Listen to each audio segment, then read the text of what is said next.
Well, Dr. Sue, I am a big fan of your work. I'm so excited that you're here, and there's going to just be so much for us to talk about. But I'd love to start with the beginning and the basics. What is practical optimism? So, practical optimism is a skill set, a mindset, and an action set. And it's looking at exceptional mental wellness and how to cultivate it through the lens of optimism.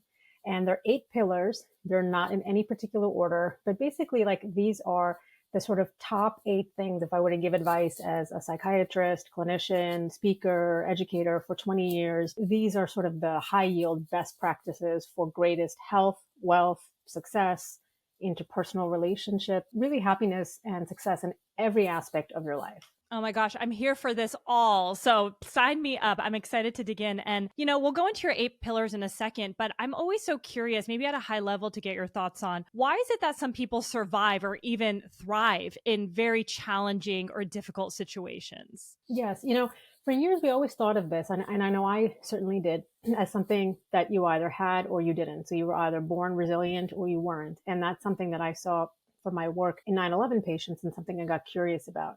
That why do some of us have it seemingly naturally and others don't? And what I really became interested in our ability to develop this capacity to withstand stress, because believe it or not, most of us have that capacity. And one of the key features of resilience is actually optimism. And optimism, even though it's genetic, get this, only 25% of it is genetic. 75% Really? of it is learned. And it's actually associated with specific gene, the oxytocin receptor gene. But what that gene codes for is coping skills, psychological resources, support systems. And those are all things that can be developed through the 8 pillars of practical optimism. So fascinating. So 25%. So I'm curious, you mentioned briefly your work at the World Trade Center. I'd love to hear a little bit more about your story, because it feels like, so much of your trajectory and what you're talking about came from that moment. So maybe you can talk to us about what your work was at the World Trade Center after 9/11. Sure. Yeah. So, during 9/11, I was a trainee, and I was working in a New York City hospital, and all of us were being prepared to help people. But what we found is that there were so many more unfortunate deaths associated with it than people that we could actually help. What we did find is that in the aftermath, the residents who were living down there, people who were working, in that downtown Manhattan area, really anyone in New York and really anywhere across the country, people were affected by it. Cleanup, rescue, recovery. So those were the people that we saw in our program. It was one of the 3 centers of excellence, this program at NYU. And after I finished my residency training, I was recruited for this program. I felt a little bit of that imposter syndrome of like, oh my God, like, what do I know about trauma on this level, on this magnitude? And we were all sort of in it together, all the clinicians, and we got the best training. We called in the best experts, and we became those experts eventually. But there was a learning process and understanding so much about trauma that it's not one size fits all. There's a lot of things that predispose some people to trauma. For example, past history of trauma. A lot of the folks who were involved with cleanup, rescue, recovery had been were recovering from their own traumas, political refugees, a variety of circumstances. So all of this might put you at risk, but that doesn't mean that you're going to develop PTSD symptoms. And there were a lot of protective factors. So I became interested in if all of us are doomed and our destiny is already written for us, right, then why are we going to change? But I became very interested in how do we empower people with tools, skills, resources that all of us can access, because there was this concept of big T, the big trauma, the life-threatening events, horrific, tragic events. But then I became interested in the little T's, the everyday hassles of life, because all of us are going to experience that, whether we have a big T in our life or not. We're all going to have stresses, losses, disappointments. And what I learned from that is that resilience is made up of certain key things: having a sense of humor, having flexible coping mechanisms, having a moral compass, being able to help people. And optimism was one of those big things. And I saw some really amazing people, patients that I learned from, who never qualified to come into our program. There were tons of patients who had medical symptoms, so like asthma, headaches, sinusitis, all related to the toxicity in the air, who, for a variety of things, got injuries, got cancers, all sorts of physical problems, but they never met the criteria for anxiety and depression. And I was always like, why not? Why didn't you break? And I found that it's because they bend, right? And we all have that ability in these sort of high speed, high wind categories to bend, to be able to be flexible to life's ups and downs so that we don't break. Oh, that's so powerful. I mean, I can't imagine being there at such a crucial time in our history and just seeing, I guess, that would fall into the big T trauma. But for people who are listening, maybe you can kind of differentiate what is little T trauma versus big T trauma. So, first I want to just validate everyone's experience of loss and trauma. And it's really not up to me, or really it's not up to anyone to say how do we differentiate. But because for what may seem small or inconsequential for one person may be very significant and may fall under the big T. So again, not my definition, but in psychiatry, up until a certain point, post-traumatic stress disorder was seen to occur in a subset of people, only 8% of the population, that experienced a life-threatening, either witnessed it or happened to themselves. So this is like, somebody holding you up at gunpoint, witnessing somebody get killed in front of you, whether you know them or whether you don't. So a variety of life-threatening, horrific, tragic, outside the realm of everyday experience, right? But in my years of practice, I have come to see that while the little T, somebody might say their parents getting divorced, losing a parent, those were somewhat seen as more everyday losses. But one could argue and say, well, you know what? For me, those were the big T. My parents separating if they did at the age of 10, or my parent dying when I was a kid, or at any age. So really not up to us to judge. But generally speaking, the little T's are all the small things. I didn't get into the college of my choice. I didn't, I had to break up with a partner of, 5 years who I thought was the love of my life. So things that might fall into more of the everyday stuff. But again, we want to respect and validate your experience, no matter big T, small t, somewhere in the middle, all of it. Yeah, I love that. And I feel like we had another expert on the podcast and she was talking through this. And I was saying that, I recently started EMDR therapy and I'm like trying to understand these big life events that might have happened. I'm like, I feel very fortunate where there's no big T, but I know there's so much other kind of trauma, whatever you want to call it, like the little T trauma, or even running a business, like toxic work environments in the past. There's so much there. So I'm glad that you're bringing this up, because I think even for myself, I kind of put it aside thinking, I'm good. Why do I can't complain about this. I have a family, I have a roof, a roof above my head. So I think just acknowledging that, there could be so many things that you might feel in your gut as, uncomfortable, that could be this little T. So I think kind of your practical tips are so applicable to anyone listening. So I love just how you differentiated that. And I love, love, love that you said, how do you bend, not break? I get goosebumps just saying that, because we all know that life, whether it's work, personal life, things will always happen. As you create a bigger life for yourself, it's just your cup gets bigger. So I'm always thinking how do I build up my resilience, whether it's with work or personal life or family expanding. So I'm just so fascinated by all this. So I would love to now go into maybe those 8 pillars. I know you kind of briefly mentioned a few ones, but what are these foundational pillars that will help us all with our optimism? Absolutely. And I love what you just said about having a bigger life, taking on more responsibility. And stress management and stress coping has to do with number one, it's not all stress is bad, right? There's a distinction, eustress, distress, and eustress is all the challenges that make you grow. And distress are things that you find complicated or difficult, or that you don't feel equipped to handle.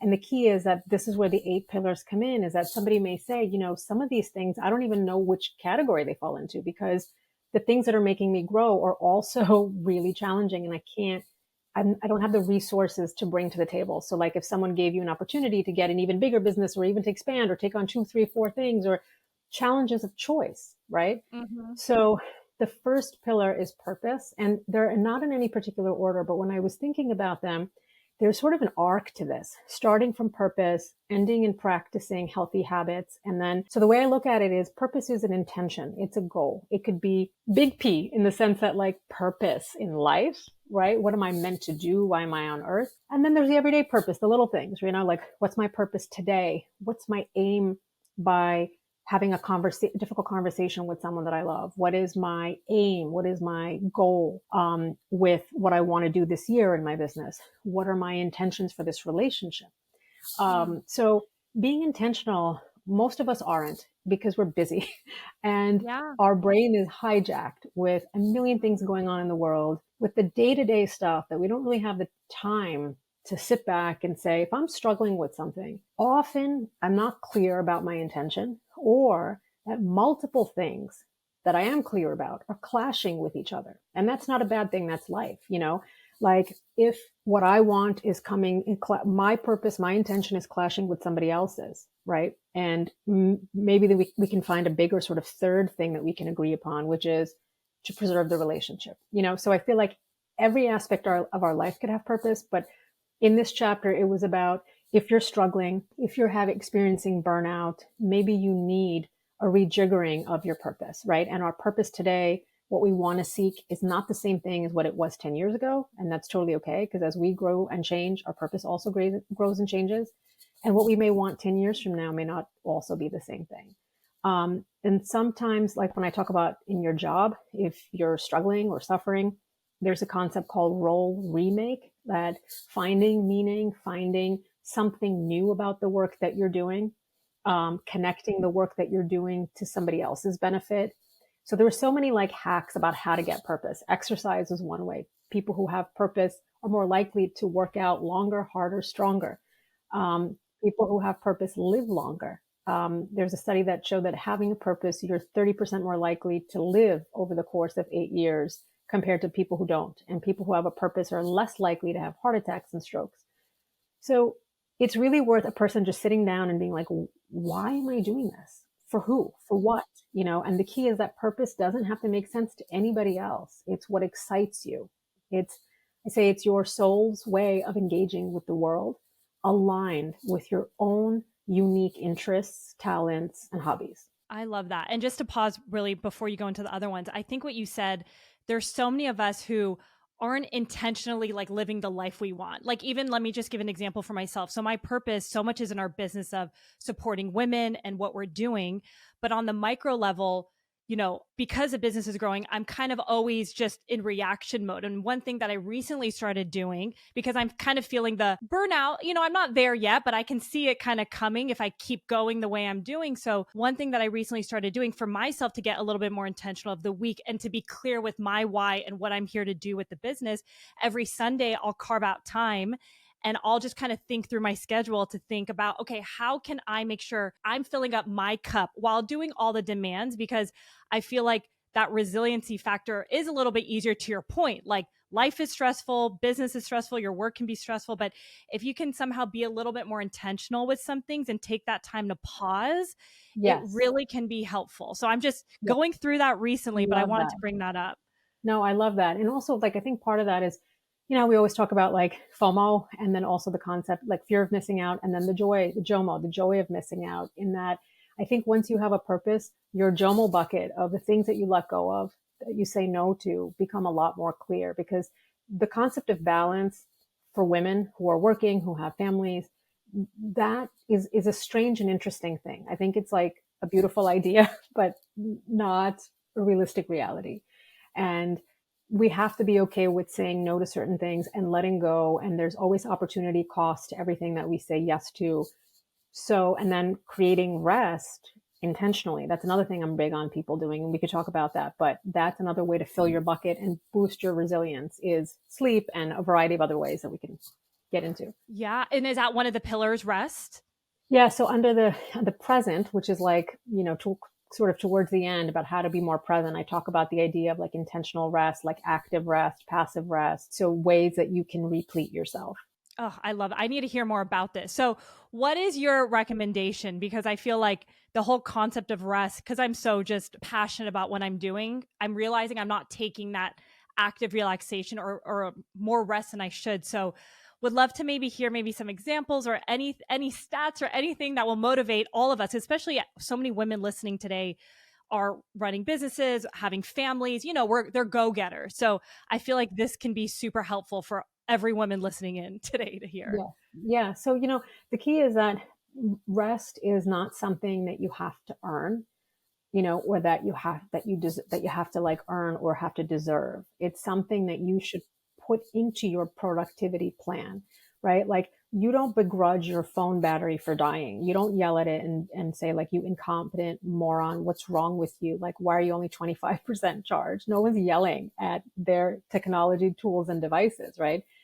It's inherent that any piece of machinery is going to need maintenance. And why do we treat ourselves any differently? So I think if rest often, especially in our culture, it's vilified. It's seen as something that's only meant for the weak. It's meant only for It's people crazy. who are, heaven forbid, human. Don't Yeah, even like I H, know. being human, the H word. No, I'm not human, right? Like, we have this idea, we could talk about this in terms of the emphasis on, what do you call it? Boss babe, career woman, like generationally, like women who can have it all, right? And if you say like, yeah, I can and I want to, right? But not every single day will I have it all. And then look at how you define all, right? If it's, somebody asked me like, you seem to have this, and this going, like, how do you do it? And I'm very clear to say, yeah, I do have these things, but they're not all happening all at the same time, right? It's going to be, there's one day, let's say you're traveling, you're not tucking your kids to bed that night, right? If you're traveling to give a talk or whatever you're doing. So maybe you were having fun on vacation. I just came back from a trip with a bunch of friends.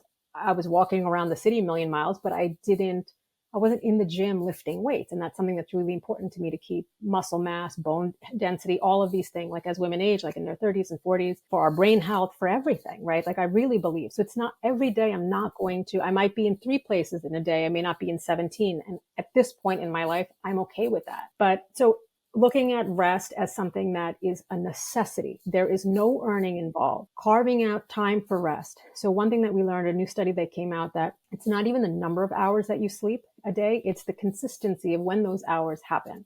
So if you're only going to be able to get 6 hours or 7 hours, let it be the same exact time every day. Have a rhythm, have a routine. Build in what I call oasis moments. So these are moments in your day where you like shut the world out and you're like 15 minutes, get out of my room. You say to your family in a very nice way. If you have a partner, if there's young children involved, mommy's going into the room now. She's doing her business. And you don't have to explain yourself, but it doesn't hurt to say, if you're going to do this on a regular basis, tell them like, I will come back being a much better parent for this. One thing I hear from a lot of women is so much guilt around their anger. They feel so angry, tired, frustrated, losing their temper.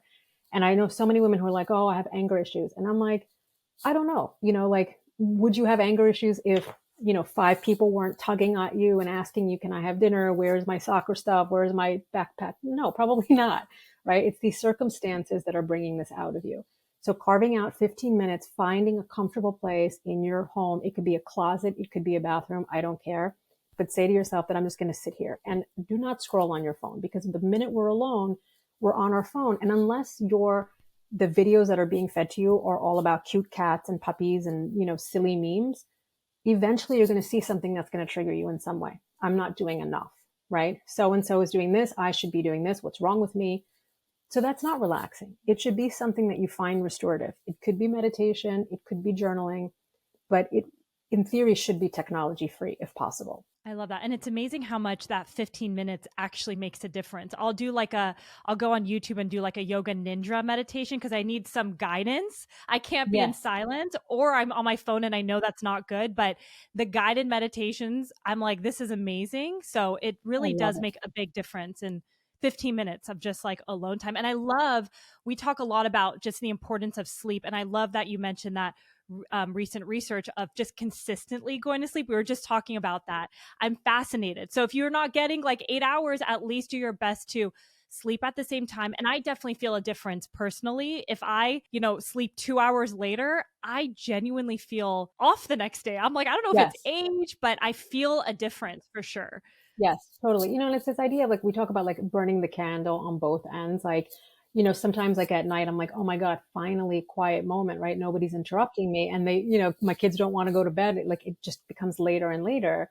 And then I realize like, they say like, was it the expression like borrowing from Peter to pay Paul? Like, it's the same 24 hours like that, like you're not getting 26 hours in a day, right? So if I'm staying up late, those 2 hours that I'm staying, it's coming out of my day in some form the next day in terms of like peak productivity, whatever it is. So I 100% recognize that that tendency to want to just work, work, work. But burnout is inevitable, and if it's not burnout, it's going to be your relationship with your partner.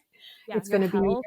with your health, your children. It's in any aspect of your coworkers, the business, people that work for you, like anybody, and it's going to make you short tempered. You're going to want to, and that is not good for anybody, any aspect of your life. And I'm also seeing like a lot of sort of in late 30s, early 40s from friends, from patients, is like relationships, like life partnerships dissolving, right? And so that's a whole other topic we can talk about another time. But just what I'm hearing is people saying I didn't do the work, whether it was on myself, on the relationship with the family, and I should have. Instead, I was focused on everything else. And I can understand and I can relate that hunger, that desire to succeed. But I would say it has to be balanced, because I work with very sort of what you would call like, high performance, elite performance, like very successful, hardworking people who are like, okay, I want to roll up my sleeves and work. But they'll also say that I've neglected my personal life, my health for so long. And everything you see, it's been at the expense of my life, my family, my whatever. And I'm like, and we get them back to health. And that's what practical optimism is about. It's not just getting back to baseline, not just going from dysfunction to function, but from functional to optimal. And that's not where medicine has been. Like psychiatry or any other aspect of medicine is all about like, okay, well, we'll fix what was broken. And I'm like, no, we have to go beyond. I don't want to, as a doctor, just fix the broken. I want fabulous. I want exceptional. So pushing the person. But I always say, like, and I might joke with my patients, like, if only you had come in sooner. But the reality is nobody comes in sooner, right? Nobody, if anyone is listening, I want to say, if the shoe hasn't fallen, don't wait for it to fall. Don't wait for the other shoe to drop. Like, you are so lucky if you're hearing this and you're in the prevention stage of your life, you're in the maintenance. But don't worry, even if the other shoe has dropped, one or two, there's still hope, and I always say to people, like, get professional help. We're talking for educational purposes only. The book is amazing, but it for many people may be a supplement to their own work that they're going to have to do. Yeah. No, and I think this is such an important conversation, because so many of us can easily neglect that self-care. And, we're just so passionate about putting people like you on this platform to just remind women, like, take care of yourself with like the basics. And I love that you even talk about rest. So maybe can you highlight maybe one or two other pillars that you see being the most profound with the patients and the women that you see? Yeah. So one is like, we're talking about a lot of female patients saying to me like, oh, I need help with like processing my emotions, right? Like, so I have anger issues. And I say like, I don't want, we all say like we have anger issues. Like, what does that mean? Right. And so when it comes to processing emotions, I say you have to name it. What are you feeling? Claim it. Where are you feeling it? Where in your body? Does it manifest as headaches or clenched teeth? A lot of times people have irritable bowel syndrome. Like, they have all sorts of like physical manifestations. So name it, claim it, then tame it, right? What are you going to do to help soothe? And I'm a big believer in self-soothing and what I call finding your inner caregiver. So when we were kids, we would like, run to a parent when you're like very young. And we would look to be soothed from the outside. As adults, we still do that, right? Except then we turn to list any number of unhealthy practices, from numbing ourselves with food and alcohol and sex, like social media, whatever it is. And there's healthy ways of numbing, like the streaming of like the fun TV shows, but like maybe not 15 hours in, right? Because then it's coming at the expense of other aspects of your life. So name it, name it, claim it, tame it. And then the last one is reframe it. So this thing that has happened to you, it's happened. Don't begrudge yourself. Don't shame yourself, because shame turns you inwards. And a lot of times that shame can sometimes turn into depression. And, because shame paralyzes you. It just says like, I'm wrong, rather than, okay, I did something wrong. Right. And guilt in small doses is fine, because it takes you to a path of reparation. Right. If I feel like guilty, guilt is in mild amounts says I did something wrong. What can I change? Reframing is actionable. It says, I recognize what I feel. Okay. I'm feeling angry. Let's say my kid is talking back to me. I'm a bad parent. I should have been stricter, or I should have been gentler. I should have been whatever, shoulding. Like, that's something I talk about in the book, when we put ourselves down. And then the reframing is, all right, but you know what? I'm a good enough parent. I'm a good enough whatever. And what can I learn? What can I do? What am I going to do differently as a result of this? What have I learned? What have we all learned? But then getting the support and help that you need, right? And it could be simply learning certain tasks. So I talk about problem solving. And in that chapter, it's all about emotional regulation techniques, like recognizing what you're thinking, what you're feeling. Some of the thoughts that we have are distorted, right? So then you catch yourself, and it teaches you ways to reframe that, and in the pillar of pride, I talk about developing self-compassion and how do you do that? And a lot of people think, oh my God, it's woo woo. What is that? That's too touchy feely for me. I just don't know. It's too nebulous, foreign concept. And I tell you about my story, and it's very personal, and it's not something I've shared before. And it talks about, and that's another entry point for me into practical optimism, is it wasn't just 9/11. It was sort of my own personal breakdown, if you will. And then recognizing that I was so hard on myself and absorbing cultural messaging from being a doctor of you're not allowed to get help. And so this is where I talk about that rest, isn't something that you earn, and then I talk about having self-efficacy and why that's more important than self-esteem. And then the present was the rest. And in people, the pillar of people, I talk about interpersonal relationships and developing an aloneness practice, meaning like valuing your own company. And I really love talking about the idea of aloneness because it's intentional. And coming back to that idea where you are spending time with yourself, quality time. It's not scrolling. It's not avoiding painful emotions. It's treating yourself as if you were the most interesting person in the world that you wanted to get to know better. I love and that. because we don't, like I think we take ourselves for granted. We're like, what can we do for other people? How do we meet their needs? But, take yourself out on that fabulous date. I told a patient of mine who was like, why? She's like, my boyfriend is not romantic. And then we went on, and she was telling me about her. She's like, I had to, it's our anniversary and I'm the one booking, the making the plans for the travel. And I was like, you are the guy that you've always wanted to date, right? It's okay to be your own best friend, best advocate. So many times we're looking at other people and we're waiting for their company to provide us joy, to provide us affirmation. And you are the source of your own joy. When you are hanging out with someone and you're enjoying their company, yes, they are the stimulus, they're providing the fodder, but you have that ability to appreciate, so that says something about you. So don't take that for granted. I love that. Oh my gosh, so many thoughts going through my head. I love everything that you just said. And just like thinking about how you can honor yourself and give yourself joy versus always like wanting to please people or give other people joy. I love that. It's actually a concept I've been thinking a lot about, of just like, how do I bring in more moments of like fun and happiness and make that are personal to me. So that definitely resonates. And I think, you mentioning kind of about your story, which is so similar to so many women, about you just being hard on yourself. And it's interesting because I didn't realize how hard I was on myself until my husband reflected it back on me.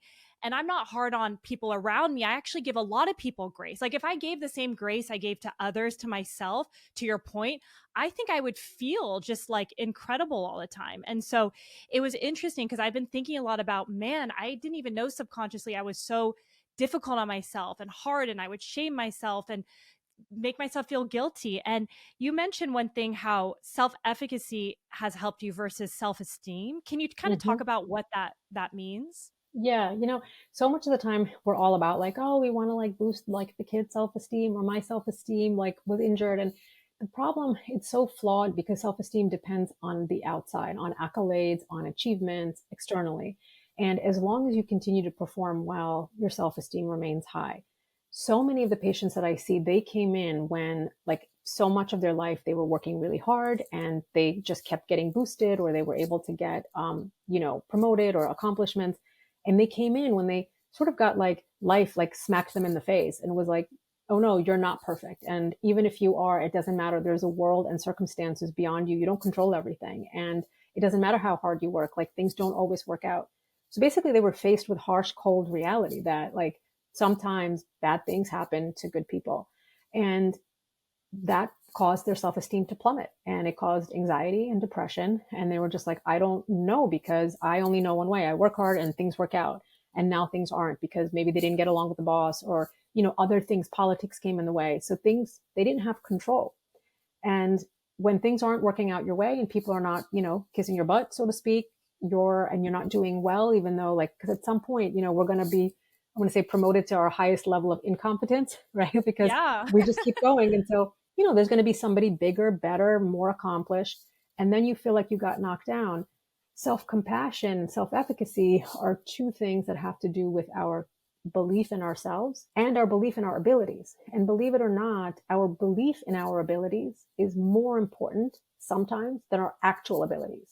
And I'm not talking about these people who are like narcissists and grandiose and they completely lack talent and they're like, oh yeah, I'm amazing. I'm not talking about that. I'm talking about simply believing that you can achieve puts you in a position where you learn, you persist, you work harder. So while self-esteem comes and goes because people like you today, they don't like you tomorrow, self-compassion and self-efficacy are two things that you always have control over because they're putting deposits, they're giving you agency, they're teaching you skills, and they're allowing you to forgive yourself. And they find that students who have, like, for example, self-compassion exercises. So self-compassion looks at like three key things. Am I mindfully observing what I'm thinking about myself? So if I'm berating myself, okay, I'm aware of it. Sue, you're an a-hole. Sue, you're this. Sue, you're that. Like, I'm mindful observance. Then there's acceptance. All right, I screwed up. I get it. And then there's this idea that I'm not the only one that screws up. Many people screw up. This is not the first time this has happened. And then the fourth thing is coming up with a plan to get out of it. So if you can see a student who fails on a test, if they recognize I'm not the only one, this is not the first time, it's not going to be the last time, other people also screw up on a test, they allow themselves to forgive themselves and then to move on. They study harder. They end up doing better on tests the second time around compared to the kid who's like, all right, I'm a loser and it's over, game over. I love that. It's so interesting. On this podcast every Monday we have an entrepreneur that kind of goes through their journey. And it's been 3 years of me doing this. And I've heard like every pitfall any woman has gone through. So in my business, it's natural to hit the wall on many things, but I kind of didn't realize I was doing what you were doing in terms of like, this happens to other people. And it makes you feel a little bit better and not so hard on yourself. Cause I'm like, oh yeah, that one founder, this happened to her. And, in such a stressful situation, I actually feel like, okay, it's not just me, I'm not crazy. Yes. So that's so fascinating to hear that as part of your compassion tools, which is so cool. Yes. And I think it's so important that we recognize, and that's why I think some of my closest friendships have developed like through somebody's struggle. Somebody was in the group, was struggling, and that's kind of how we got closer to each other. And because you kind of put the wall comes down, you become vulnerable, you share part of yourself. And if it's done in a safe enough environment, maybe the other person shares with you. Like, and that's happened to me many times, when I was just like, can I really say this to you? Like, I screwed up, or, I'm not proud of my, whatever it is. And then to be able to talk to someone and they're like, you know what? I also went through something similar. And this is what happened to me. And then I'm like, oh my God, I thought you were so, perfect. And like, you're still perfect in my eyes because I love this person. I respect and admire, look up to them. But it was so normalizing, to be like, to normalize. Cause I feel like on social media and we create these worlds, right? Where everyone is supposed to have it all together all the time. And that's what they're selling. Like, look at me, I figured it out, and I'm saying in this book, Practical Optimism, is that I didn't know. I struggled. I suffered. And still sometimes I have to use the 8 Ps. Like the great thing about being a therapist is that I get to use this stuff that I learned on myself. And so much of what I put in that book is the science. I did thousands of hours of research and everything there was sort of like backed scientifically. It's also from my patients who are my greatest teachers, but it's also from me being really hard on myself and internalizing standards that I could have and probably should have let go a long time ago. And I appreciate you being so open about it. I'd be curious if you feel comfortable, like what is maybe one thing that you're still kind of working through as someone who clearly has done the work and knows the research behind it and you support so many people, what is maybe one thing that you're kind of still navigating? I think it's like from a young age, and I don't want to, I'm past the point of like, pointing fingers, let's say at my parents, because they're just, wonderful people. But I think that like growing up in the sort of, South Asian household where a combination of, sort of very educated folks who accomplished a lot and did a lot for community, did a lot for society, there was these expectations of like, you're supposed to have your stuff together. Everyone in our family does, right? You are meant to be raised to be service oriented. That includes taking care of, parents, children, everybody. So this room for let's say indulging myself, like the concept of taking breaks, the concept of taking rest, the concept of doing nothing, that is so foreign to me.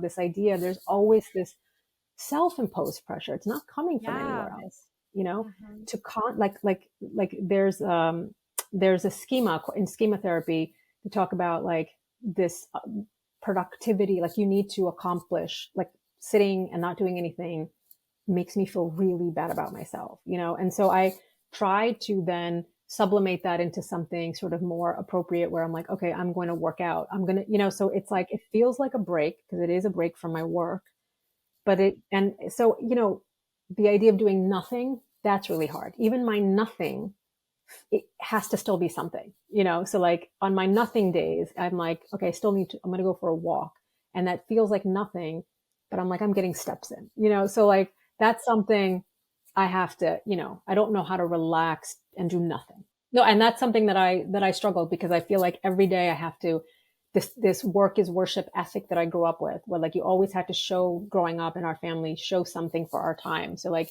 growing up, like my parents, and I joke about it in the book, they're like, oh, in the summer, like, you're 14, you either like, before you could have a job, like I was working since I was 11 years old. I had so many jobs in my life.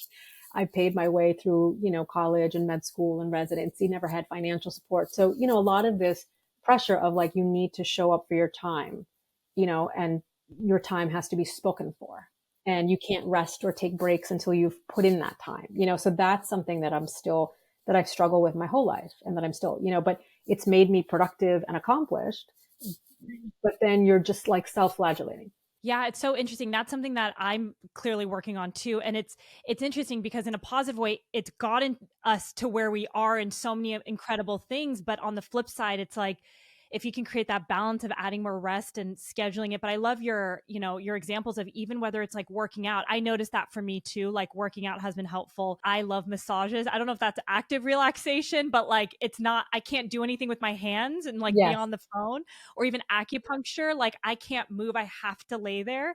So I need like the forcefulness to rest Yeah. and relax. So I love that. And it's something that, I appreciate you sharing that because, we all look at each other and I'm like, man, am I the only one who's crazy? Like, what is wrong with me? Like, I know I interview women like you every week. I know the importance of rest, but I still struggle with it. I've gotten my sleep down. Sleep is crucial. I definitely feel, going to your earlier point, my optimism glasses when I sleep is like the world, everything is possible. Like, for example, last night, for some reason, I'm exhausted today. I don't think I slept well. And I was telling my husband, I have these crazy thoughts. Like they're not anger thoughts, but it's not normal Yasmin. And I have the awareness of it just being a little bit more pessimistic, but I know why. It's because I didn't sleep well. I don't try to put too much pressure on those thoughts, but it's just very interesting, the importance of sleep and, rest on top of that. But I actually want to go, you mentioned something super interesting in another interview where you talk about this like optimism score and pessimism score. Can you kind of share more about that? Yeah. So, it's interesting. Like there are two independent scales, and like we don't realize it. We think that it's like the same continuum, optimism and pessimism, and that if you're one, you're not going to be the other. And the reality is that we're always both. And it also depends on which area of life, because some people are like, oh, I'm super optimistic in my work, but not in my relationships, or vice versa, or I don't feel great about being a parent. So there are two things. One is it depends on which area of life we're talking about, because you could be optimistic in one and not and be pessimistic in another. But also they're two independent constructs that you have to continuously be working on. So in the same arena, you could both be optimistic and pessimistic. And it's important to maximize actively that they're two different exercises, right? So when we talk about pessimism, these are some of the hallmarks are, do I take things personally? Do I think that the bad things that happen to me, do I take them personally? Do I think that they're pervasive, every aspect of my life? Do I think that they're permanent? And as a result of that thinking, do I become passive? And you want to check in with yourself. So that would be like, how you would assess pessimism. And then at the same time, you could still be optimistic to be like, yes, I am doing all these things. I'm taking it personally, this, but I also feel like it's going to all work itself out. Right. So like being able to imagine and envision the best possible outcome, that takes practice. So I want you to do both. Like look at optimism and say, all right, let me envision the best possible outcome, but then let me also work towards it. And that's where practical optimism is a skill set, a mindset, and an action set. So the mindset is thinking that the best thing is going to happen. The skill set is, we talked about processing the emotions, name it, tame it, claim it. I also talk about the 5 R's of emotional regulation, how to challenge some of your distorted thinking, creating rest, creating meaningful relationships, and how to do that. And then the idea of practicing healthy habits, which is the end of the arc of, I have an intention, I want to do something. I use the other P's in between to help get rid of all the obstacles, which are negative emotions, which are distraction, technology, concrete problem solving. There's like 25 questions to ask yourself, like boom, boom, boom. Like, what's my intention? What are my obstacles? How to go from point A to point B. And that's what practical optimism does. So you can use it as a habit in everyday life, and you can use it as an action set. Like for New Year's, like if you're like, okay, I want to have a goal, go through the 8 P's and say, this is my purpose. These are the emotions that come up. These are the obstacles. This is how I'm going to deal with it. This is how I can be self-compassionate. So you can even use the 8 P's to make a reality. And then in the last chapter, Practicing Healthy Habits, I talk about how to make a habit automated. And that's how you get stuff done, is it becomes mindless, how to make a habit sort of second nature. So coming back to your question, yes, absolutely. Optimism and pessimism are 2 independent constructs, and you want to boost the optimism in through action, through thinking, through skills, and then also catch the negative thinking and reduce it through specific techniques that I talk about, how to distort negative thinking, how to challenge these negative distortions.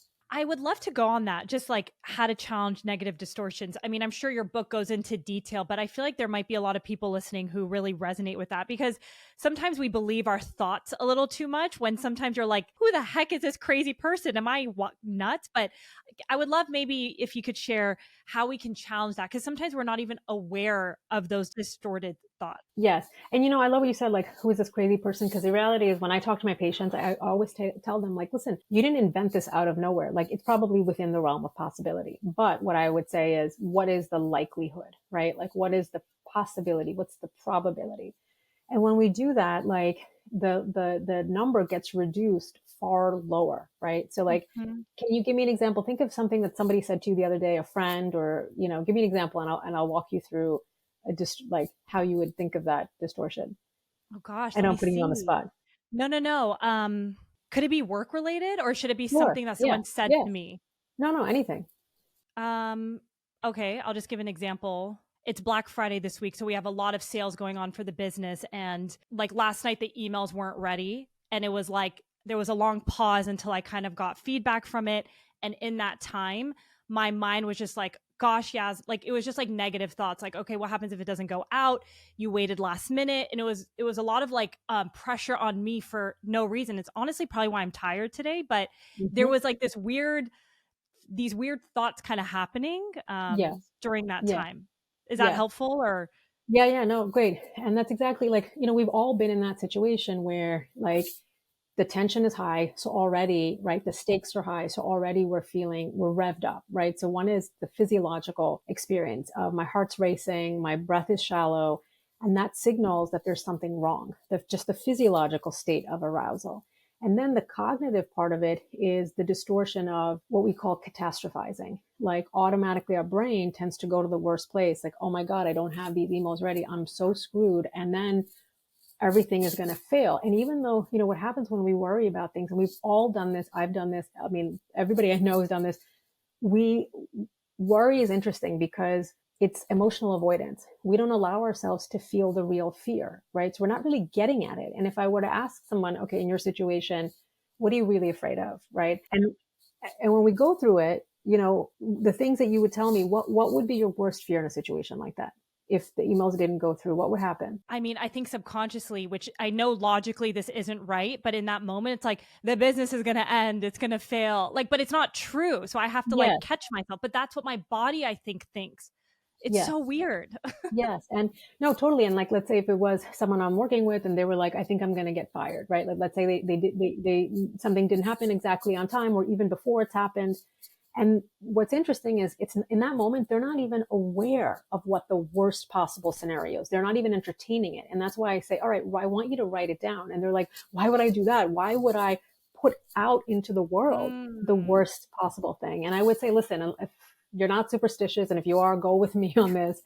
It's okay to say the worst possible thing, because once you say it and once you've given it words, I Yeah. think it was a quote by Mr. Rogers that like anything that's speakable, right, is something that we can work on. If you don't speak it into the universe, what it is that you're afraid of, because we all have this like rah rah, only positive things manifesting. I don't want to say anything bad. It's okay, say Sure. it, right? Once it's like a kid who's like, there's a monster under my bed, and I'm like, no, let's take the flashlight and let's see what's under the bed, and there's nothing, right? So once you look at the worst possible and you're like, okay, that's the worst, and how likely is that?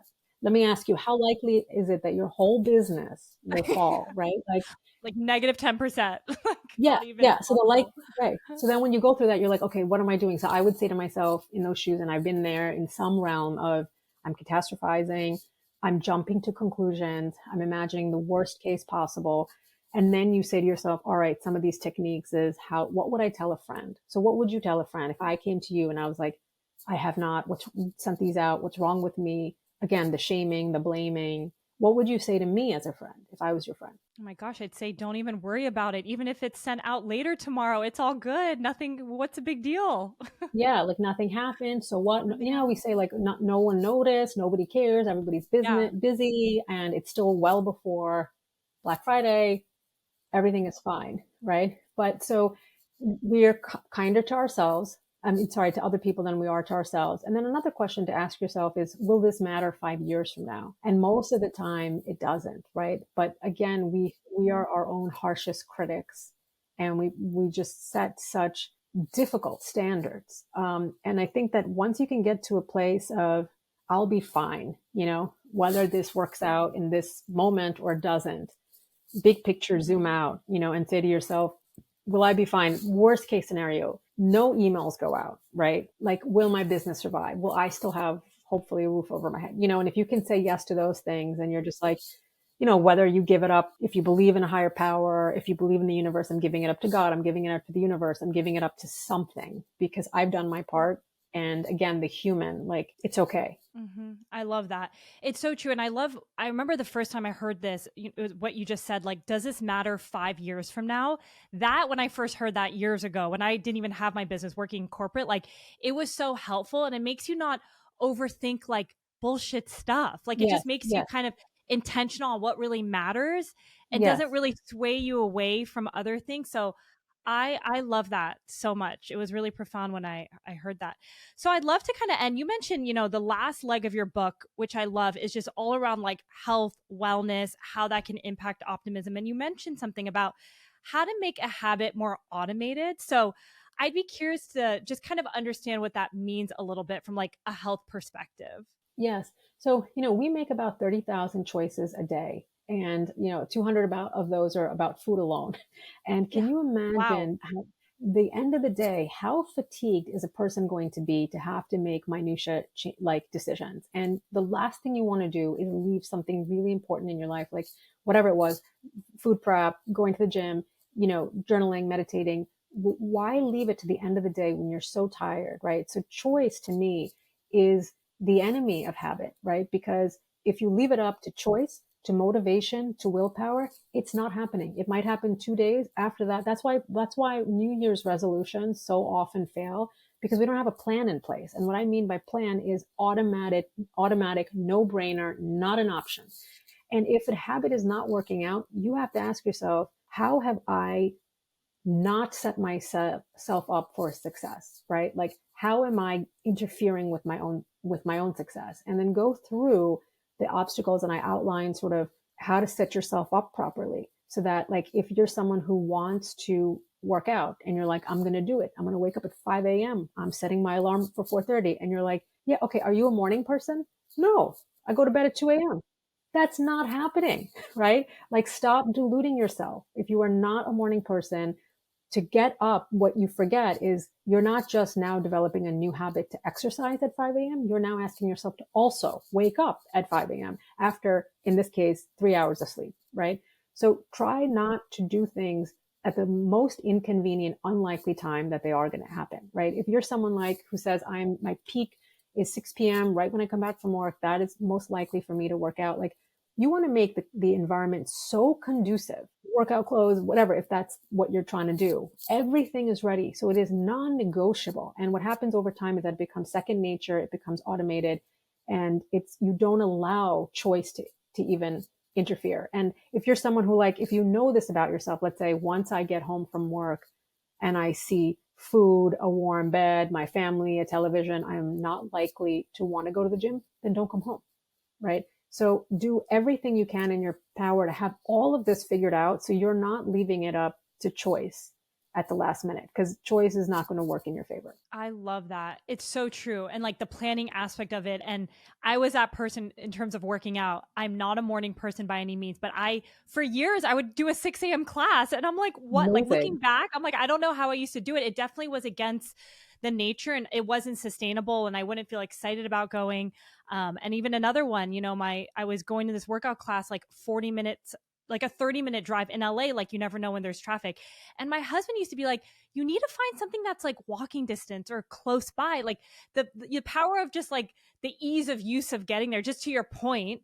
And so I've learned all these things a hard way, even if it comes to, we talk a lot about wellness habits, like whether it's sleep or eating 3 meals a day. That's kind of the next pillar for me. So how do I just make it easier and scheduled in my day, so I know, okay, it's lunchtime, let me not think. I go and I pre-prepared something, because usually during the day I'm not the best at putting things together, and I realize that. So I love just like, what is the easiest way to incorporate something that's realistic to you, which sounds so simple, but it's so profound. No, I mean, yeah, it is, because it's this idea of like, know thyself, right? Like, so if you, and lower the entry barrier. I talk about, like, in that chapter about like exactly what you said about having to drive. If it's like, if there are all these barriers, let's say like in the dead of winter, let's say it's cold and you're like, I don't want to get out of bed and it's still dark outside. Why am I going to go to a class that's completely across town, where, let's say, maybe you don't have any friends, or you don't even like the instructor, and it's not even your favorite form of exercise? So all of these are small entry barriers that, when they multiply with each other, the chance of it happening is so low. So if like the meals, if you're somebody who's like, doesn't want like a big meal in the middle of the day, and you're certainly not going to use the time, like, are there pre-made foods that you buy? Are there things that are frozen that you would put in a microwave, or something in a fridge, or a bowl that's already ready, or something like, if you're not going to be able to have lunch, is there a protein shake? Is there a pre-made smoothie? Is there something like a shipping, like whatever the local options are, that you literally put in water, you put in, like, simplest, anything that is reachable, grabbable to you. So like the idea of entry barrier, to keep that in mind, and how we create hurdles and make it unnecessarily more complicated, going against the grain. Because I'm like, life is already hard enough. I feel like we're walking an uphill battle on a 45-degree angle. And then all these hurdles are like, okay, let me throw on a sack of potatoes, a 90-pound sack of potatoes, and then walk up this 45-degree angle. So that's where the entry barrier comes in. It's like, take off that sack of potatoes and stop walking up an incline. Oh, I love that analogy. And also someone else's like journey or like hurdles, it might be different from yours. Like, I look at someone, I'm like, man, how do they do all that and make sure they take their supplements all the time? And, I'm just making something up. But what I've realized, like, know thyself is what you said. So it's like, what really works for you? What are your hurdles, and why make life more difficult than it is? I love that. That's like the mission of our business of bringing wellness. Like, how do we just make it easier or more accessible to women? Because we're all busy. Life is tough for all of us. So I love that the end of the chapter is all about that. But Sue, this was such a pleasure. I'm so excited for your book to come out. We're going to give all the details in the show notes to pre-order. What a perfect way to kind of start the new year for when it's out. So such a joy meeting you. Thank you for being with us. Thank you so much. I really enjoyed talking to you, and like, congratulations on all your success and the help that you're giving so many women, and this amazing podcast. You're a great host. So I'm so glad that we were able to connect, and thank you for the opportunity.